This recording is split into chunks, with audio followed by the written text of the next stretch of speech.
Вы находитесь так называемая гербовая зала посольства, самая официальная зала посольства.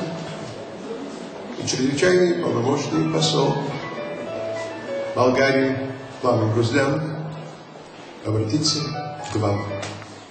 Уважаемые дамы и господа, дорогие друзья, мы сегодня собрались по двум замечательным поводам.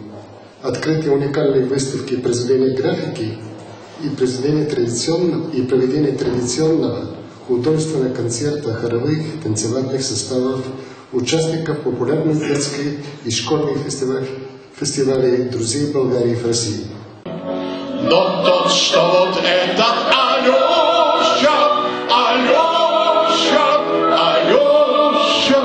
но тот, что вот этот Алеша, известно Болгарии всем и вам тоже. Спасибо. Я очень счастлив, что познакомился с вашим учителем хора Ульяновского университета. Я в восторге от его изумительным, теплым, светлым излучения и его чудесных песен.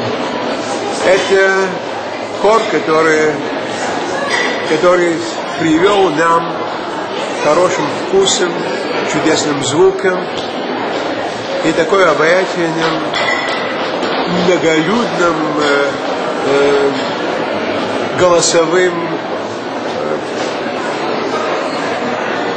горизонтом, который в каждом случае звучит нам близко, и будем рад снова встречаться с хором. Я пел с ним, Алеша, они подготовили песню, и иначе, чем я пел, но мы сделали так, как нам хотелось. И весь зал пел. Давайте дружить, мы вас любим. И от имени посольства Болгарии в Москве я поздравляю вас и думаю, что мы можем не только дружить с хором, мы можем дружить и с вашим университетом, и мы можем вам помочь, чтобы вы нашли ваши партнеры в Болгарии. Желаю вам всего доброго и ожидаю новых встреч, песен и дружбы.